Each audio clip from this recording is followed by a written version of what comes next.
Lautaro মার্তিনেজের গোলে শুরুতে এগিয়ে গিয়েছিল আর্জেন্টিনা, কিন্তু সেই লিড বেশিক্ষণ ধরে রাখতে পারেনি তারা। আন্তোনিও সানাব্রিয়ার চোখ ধাঁধানো বাইসাইকেল কিকে করা গোলে সমতায় ফেরে প্যারাগুয়ে।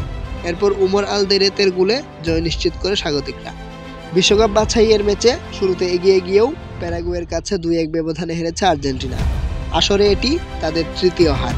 জালের দেখা পেতে খুব বেশি একটা অপেক্ষা করতে হয়নি আর্জেন্টিনাকে। ম্যাচের 11তম মিনিটে এনজো ফার্নান্দেসের থ্রু পাস ধরে লেগে থাকা ডিফেন্ডারকে পেছনে ফেলে আড়াআড়ি শটে বল জালে জড়ান লাউতারো। শুরুতে অফসাইড দেন লাইন্সম্যান, পরে ভিআরের সাহায্য নিয়ে গোলের বাঁশি বাজান রেফারি। শুরুতে পাওয়া লিড মাত্র 8 মিনিট ধরে রাখতে পেরেছে আর্জেন্টিনা। 19তম মিনিটে গুস্তাভো গুমেসের হেড ক্রসবারে লেগে ফিরে আসে। এ যাত্রায় আলবিসেলেস্তেদের ভাগ্য সহায় হলেও ছাড় দেননি সানাব্রিয়া। বাইলাইনের কাছাকাছি জায়গা থেকে গুস্তাভো ভেলাস্কেসের ক্রসে বাইসাইকেল কিকে জাল খুঁজে পান তিনি। উঠ ঘেঁষে যাওয়া বল ছাপিয়েও রক্ষা করতে পারেননি এমিলিয়ানো মার্তিনেজ। 25তম মিনিটে এগিয়ে যাওয়ার সুযোগ এসেছিল আর্জেন্টিনার সামনে। মলিনার ক্রসে গোল পেয়ে শট লক্ষ্যে রাখতে পারেননি মেসি। তাতে 1-1 সমতায় শেষ হয় প্রথমার্ধ। বিরতি থেকে ফিরেই ম্যাচে এগিয়ে যায় প্যারাগুয়ে। 47তম মিনিটে গুমেসের ফ্রি কিকে ছুটে গিয়ে আলদেরেতে ডাইভিং হেডে বল জালে জড়ান।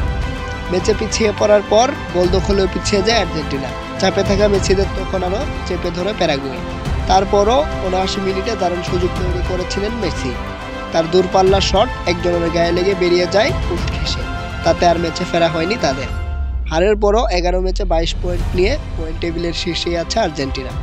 10 ম্যাচে 19 পয়েন্ট নিয়ে 2 নম্বরে থাকা কলম্বিয়ার সামনে সুযোগ আছে পয়েন্টের দিক থেকে তাদের পাশে বসার।